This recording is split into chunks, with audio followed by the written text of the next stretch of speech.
బ్రిటిషర్లు భారత్లో అనేక చట్టాలను ప్రవేశపెట్టారు. ప్రధానంగా ఎప్పుడో వలస పాలనలో ప్రవేశపెట్టిన ఐపీసీ, సిఆర్పీసీ లాంటి చట్టాలనే ఇప్పటికీ మన న్యాయ వ్యవస్థ అనుసరిస్తుంది. అయితే వాటికి సెలవు పలకాల్సిన సమయం వచ్చింది. దేశ న్యాయ వ్యవస్థ అనుసరిస్తున్న కీలక చట్టాల్లో మార్పులు చేస్తూ 3 కొత్త చట్టాలు కేంద్రం తీసుకొచ్చింది. అందుకు లోక్సభ ఆమోదముద్ర కూడా వేసింది. పరాయి పాలనలో చేసిన చట్టాలు ప్రజలకు న్యాయ వ్యవస్థపై నమ్మకం తగ్గిస్తూ ఉండటం, కీలక నేరాల్లో విచారణలు ఆలస్యం అవుతూ ఉండటం లాంటి సమస్యలు ఎదురవుతున్నాయి. కొత్త చట్టాల్లో ఉగ్రవాదానికి స్పష్టమైన నిర్వచనం, రాజద్రోహంను తొలగించడం లాంటి కీలక మార్పులు చేశారు. మరి కొత్త చట్టాలతో న్యాయ వ్యవస్థలో మార్పులు వస్తాయా? కొత్త చట్టాల్లో కీలకంగా నిలుస్తున్న అంశాలేంటి ఇప్పుడు చూద్దాం.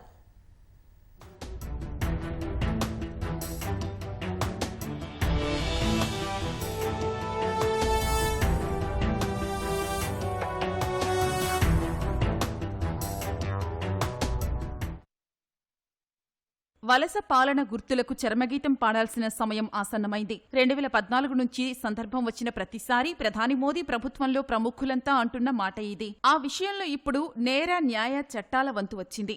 ఎన్నో ఏళ్లుగా పరాయి పాలనలో మగ్గిన భారత ప్రజలకు ఆనాడు బ్రిటిష్ రాజులు చేసిన చట్టాలే ఇప్పటికీ దిక్కయ్యాయి. కీలకమైన న్యాయ వ్యవస్థ అనుసరించే చట్టాలు IPC, CrPC, Indian evidence act లాంటివన్నీ ఆంగ్లేయుల పాలనలో తీసుకొచ్చినవే.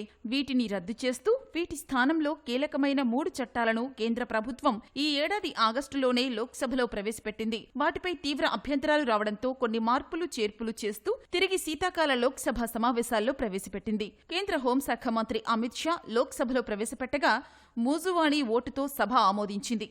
పాత చట్టాలను రద్దు చేసి కొత్త చట్టాలను తీసుకొచ్చే అవకాశం ఎట్టకేలకు కేంద్రంలో ఉన్న భాజపాకు దక్కింది. గతంలో న్యాయ వ్యవస్థ అంటే విసిగి వేసారిన ప్రజలకు దానిపై నమ్మకం పెంచేలా కొత్త చట్టాలను రూపొందించామని కేంద్రం చెబుతోంది. ఇక సత్వర న్యాయ పరిష్కారం ప్రజలకు అందుబాటులోకి రానుందని చెబుతున్నారు. మరి ఆ 3 చట్టాలు ఏంటని పరిశీలిస్తే 1860లో ఐపీసీ, 1872లో ఇండియన్ ఎవిడెన్స్ యాక్ట్, 1898లో సిఆర్పీసీ చట్టాలను బ్రిటిషర్లు తీసుకువచ్చారు. ఆ ఇండియన్ పీనల్ కోడ్ స్థానంలో భారతీయ న్యాయ సంహిత, ఇండియన్ ఎవిడెన్స్ యాక్ట్ స్థానంలో భారతీయ సాక్ష్యాల చట్టం, ఇండియన్ క్రిమినల్ ప్రొసీజర్ కోడ్ స్థానంలో భారతీయ నాగరిక్ సురక్షా సంహిత అనే పేర్లతో ఇప్పుడు కొత్త చట్టాలను ప్రవేశపెడుతున్నారు. పాత చట్టాలతో చాలా నేరాలు ఇంకా విచారణ దశలోనే ఉన్నాయి. ముఖ్యంగా దేశంలో అసాంఘిక తీవ్రవాద శక్తుల వల్ల జరుగుతున్న హింసకాండ, స్త్రీలు బాలికలపై జరుగుతున్న అకృత్యాలు లాంటి తీవ్ర నేరాలకు ఈ బిల్లులో ప్రత్యేక చోటు కల్పించారు. ఇందుకోసం తొలుత 313 సవరణలు చేశారు. తిరిగి వెనక్కి తీసుకున్న తర్వాత 83 నేరాల్లో జరిమానా పెంపు, మూక హింసకు మరణశిక్ష, సమయానికి సత్వర న్యాయం తదితర అంశాలను తిరిగి తీసుకొచ్చారు. అయితే కొత్త చట్టంతో త్వరగా న్యాయ విచారణ జరిపి వారిని వెంటనే శిక్షించేలా ప్రత్యేక సెక్షన్లు ఈ చట్టాల్లో ఉన్నాయని కేంద్ర హోంశాఖ మంత్రి అమిత్ షా అన్నారు. ఇప్పుడు ఈ కొత్త చట్టాలలో ఏంటంటే మహిళలకి దీంట్లో పెద్దపీట వేసిందని చెప్పొచ్చు. ఎవరైతే ఈ చిన్నపిల్లల మీద మామూలుగా మూకుమ్మడిగా రేప్ చేయడం కానీ, వాళ్ళు అటాక్ చేసినప్పుడు కానీ, లేకపోతే వాళ్ళ మీద మనం చూస్తున్నాం ఈ చిన్నపిల్లలు తర్వాత మహిళల్ని ఉమెన్ ట్రాఫికింగ్ చేసినప్పుడు వాళ్ళకు పడే శిక్షలు చాలా తక్కువ. ఎందుకంటే ఎంతో దూరం ప్రయాణం చేసేసి, అంటే ఇది న్యాయ పరంగా పోవాలంటే చాలా ఇబ్బందులు వస్తున్నాయి. కాబట్టి ఆ ఇబ్బందులు ఎదుర్కోవాలి, శిక్ష పడాలంటే చాలా దూరం ప్రయాణం చేయాల్సి వస్తుంది, చాలా డిలే అవుతూ ఉంది. అలాంటి వాటికి లేకుండా ఎవరైనా సరే మైనర్ మీద రేప్ చేసినా కానీ, లేకపోతే మహిళల్ని ఈ విధంగా ఉమెన్ ట్రాఫికింగ్ చేసినా కానీ వాళ్ళు మరణశిక్ష కూడా దీంట్లో ఇవ్వడం అనేది జరిగింది. దేశ న్యాయ వ్యవస్థకు సంబంధించిన కీలక చట్టాలను సంస్కరించాలని భావించిన కేంద్ర ప్రభుత్వం అందుకోసం 2020లోనే చర్యలు చేపట్టింది. ఈ నేర చట్టాలపై అవగాహన ఉన్న ఒక నిపుణుల కమిటీని నియమించింది. ఢిల్లీలోని నేషనల్ లా యూనివర్సిటీ మాజీ vice chancellor professor Ranbir Singh నేతృత్వంలో ఇది పనిచేసింది. 4 సభ్యులు గల ఈ కమిటీ సంస్కరణల కోసం ప్రజలు, నిపుణులు, మేధావుల నుంచి అభిప్రాయాలను కూడా సేకరించింది. ఆ తర్వాత 2022లో క్రిమినల్ చట్టాల సవరణ నివేదికను ప్రభుత్వానికి సమర్పించింది. ముఖ్యంగా నేరాలు జరిగి సాక్ష్యాలు లేని కారణంగా విచారణ దశలోనే ఆగిపోయిన ఎన్నో కేసులు కమిటీ దృష్టికి వచ్చాయి. మరి ముఖ్యంగా తీవ్రవాద కార్యకలాపాల నేరాల్లో శిక్షలు త్వరగా అమలు కావడం లేదనే వాదన కూడా ఎన్నో రోజులుగా ఉంది.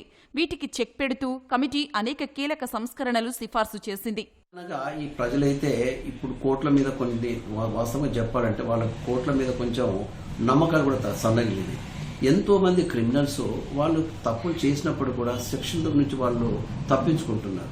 మరి ఇలాంటి జరగకుండా ఉండడానికి పగడ్బందీగా చేసినామనేటువంటిది ఎప్పుడైతే ఇప్పుడు ప్రస్తుత చట్టాలు ఏవైతే ఉన్నాయో చాలా పగడ్బందీగా చేశారు. ఉదాహరణకి ఒక ఎగ్జాంపుల్ తీసుకుందాం. ఎవరైనా సరే సపోజ్ ఒక క్రిమినల్ విదేశాల్లో ఉన్నట్టయితే వాళ్ళని తేవడం అనేది చాలా కష్టం. ఇప్పుడు ఫర్ ఎగ్జాంపుల్ టెర్రరిస్ట్ ఉన్నాడు, వాడు పాకిస్తాన్లో ఉండొచ్చు, ఇంకా వేరే దేశంలో ఆఫ్ఘనిస్తాన్లో ఉండొచ్చు, ఇంకా వేరే దేశాలు ఎక్కడైనా ఉండొచ్చు. వాడిని తీసుకొని వచ్చి ఇక్కడ వాడిని పనిష్మెంట్ ఇవ్వాలంటే ఇప్పుడు మన దగ్గర చట్టాలు చాలా ఎట్లా ఉన్నాయంటే కొన్ని ఏళ్ళు జరుగుతాయి. ఆ ఒకవేళ దొరికినా కూడా తీసుకొని వచ్చి జైల్లో పెట్టి వాడిని పోషించడానికి మనకు కొన్ని వందల కోట్ల ఖర్చులు అవుతున్నాయి. ఇలాంటివి ముందు జరగవు. 3 చట్టాల్లో అనేక మార్పులు చేసినప్పటికీ వాటిల్లో కీలకమైన రాజద్రోహం చట్టం రద్దు అనేది కీలకమైన అంశం. స్వాతంత్ర్యం సమయంలో బ్రిటిష్ వారు తీసుకొచ్చిన చట్టాన్ని తర్వాత భారత ప్రభుత్వాలు కూడా కొనసాగించాయి. ప్రజల స్వేచ్ఛకు భంగం కలుగుతుందని ఈ చీకటి చట్టాన్ని రద్దు చేయాలని ఎన్నో ఏళ్లుగా డిమాండ్ వినిపిస్తోంది. దీనిని రద్దు చేస్తూ న్యాయ సంహిత చట్టంలోని 150ని తీసుకొచ్చింది. కొత్త చట్టంలో దేశద్రోహం చట్టమంటూ ఏమీ ఉండదు. అలాగే జీరో ఎఫ్ఐఆర్ వాస్తవంగా చాలా చోట్ల ఇది అమలు కావడం లేదు. దీంతో కొత్త చట్టాల్లో ఇక దేశమంతా జీరో ఎఫ్ఐఆర్ ను కఠినంగా అమలు చేసేలా చేశారు. అంతేకాదు ఎన్నికల్లో ఓటర్లను ప్రలోభపెట్టినా, దొంగ ఓట్లు వేసినా ఏడాది జైలు శిక్ష విధించే నిబంధనను న్యాయ సంహిత బిల్లులో చేర్చారు. అంతేగాక ప్రమాదానికి కారణమై ఘటనా స్థలం నుంచి పారిపోతే 10 ఏళ్ల వరకు జైలు శిక్ష విధించేలా కొత్త చట్టంలో మార్పులు చేశారు. జీరో ఎఫ్ఐఆర్ నమోదు చేయడం అంటే నేరం ఎక్కడ జరిగినా, ఏ పోలీస్ స్టేషన్లో కంప్లైంట్ ఇచ్చినా వెంటనే ఎఫ్ఐఆర్ నమోదు చేయడం ద్వారా కేసును వెంటనే ఆ సంబంధిత పోలీసులు టేకప్ చేయడం, బాధితులకు సత్వర న్యాయం చేయడం, ఆ తర్వాత ఆ కేసు ఏ పరిధిలోకి వస్తుందో ఆ పరిధిలో ట్రాన్స్ఫర్ చేయడం అనేటువంటిది జీరో ఎఫ్ఐఆర్ అనేటువంటిది అతి ముఖ్యమైనటువంటి చర్య. దీని ద్వారా బాధితులకు సత్వరమే న్యాయం జరుగుతుంది. సాధారణంగా ప్రజలు కోర్టులంటే భయపడే పరిస్థితి ఏర్పడింది. ఇప్పుడున్న పరిస్థితుల్లో న్యాయం జరగడం పక్కన పెడితే వారు కోర్టుల చుట్టూ తిరగడానికే వారి జీవితంలో కీలక సమయం వెచ్చించాల్సి వస్తుంది. కానీ ప్రస్తుతం ఆ ధోరణికి స్వస్తి పలుకుతూ నూతన చట్టంలో పోలీసులు ఎలాంటి పరిస్థితుల్లోనైనా 90 రోజుల్లో అభియోగ పత్రాలను దాఖలు చేసి అవసరమైన విచారణ జరిపి శిక్ష పడేలా కోర్టుల్లో సంబంధిత సాక్ష్యాలు పొందుపరచాలి. పోలీసులు 180 రోజుల్లో దర్యాప్తు పూర్తి చేయాలి. అభియోగాల దాఖలకు 60 రోజులకు మించి సమయం తీసుకోవడానికి వీల్లేదు. వాదనలు పూర్తయ్యాక 30 రోజుల్లోపల తీర్పు వెలువరించాలి. వీటితో పాటు పోలీసులు ఎవరిని ఎక్కడ అరెస్టు చేసినా దానికి సంబంధించిన అరెస్టు పత్రాలు జారీ చేయాలి. ఇందుకు ప్రతి పోలీస్ స్టేషన్లో ఒక అధికారిని నియమిస్తారు. మీకు సంబంధించిన వ్యక్తులు మా ఆధీనంలో ఉన్నారు, వారి బాధ్యత మాది అని తెలిపేలా వారు ఒక సర్టిఫికెట్ జారీ చేయాలి. దీనివల్ల అక్రమ అరెస్టులు, రక్షణ రెండూ లభించే అవకాశం ఉంటుందని నిపుణులు చెబుతున్నారు. దాంతో పోలీసులు జవాబుదారీతనం కూడా పెరుగుతుందని అంటున్నారు. సాధారణంగా ప్రజలు కోర్టులంటే న్యాయం ఇవన్నీ కూడా తొందరగా లభించమనేది ఒక అభిప్రాయం మన భారతదేశంలో ఉన్నటువంటి న్యాయ వ్యవస్థలో ఉంది.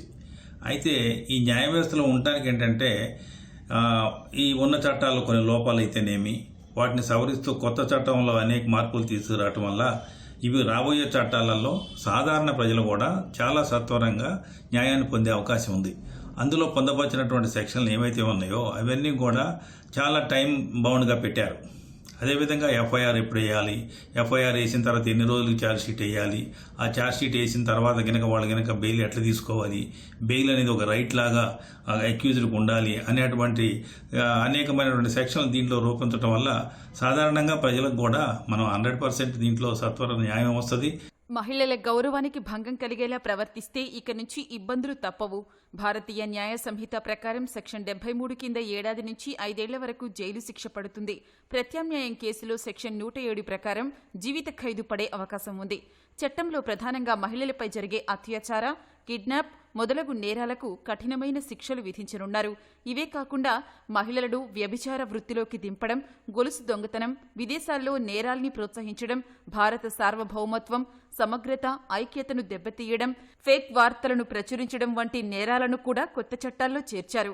వీటితో పాటు దేశ విదేశాల్లోని భారతీయులపై ఉగ్రదాడులకు పాల్పడాలనుకున్నా అనే అంశాలను తీవ్రవాద నిర్వచనంలో చేర్చింది కేంద్రం. పేలుళ్లకు కారణమవడం, జీవాయుధ, రేడియోధార్మిక, అణ్వాయుధ, ఇతర ప్రమాదకర చర్యలకు పాల్పడటం ద్వారా మరణాలకు, గాయాలకు కారణమైతే ఆ చర్యలను ఉగ్ర చర్యలుగానే పరిగణించాలని కొత్త బిల్లులో మార్పులు చేశారు. న్యాయ సంహిత బిల్లులోని సెక్షన్ 113 ప్రకారం ఉగ్ర చర్యలకు పాల్పడే వారికి మరణశిక్ష లేదా యావజ్జీవ శిక్ష విధించనున్నారు. ट्रायल इन एब्सेंसिया का भी प्रोविजन किया है। कुछ लोग इस पर आपत्ति ले सकते हैं, मगर मैं आज कहना चाहता हूं, इस देश में ढेर सारे मुकदमे, देश को हिला देने वाले मुकदमे, चाहे बम्बई बम ब्लास्ट हो या कोई, और वो लोग पाकिस्तान में या कहीं और देशों में शरण लेकर बैठे हैं, ट्रायल नहीं चलती है। मान्यवर, अब इनके यहां आने की जरूरत नहीं है।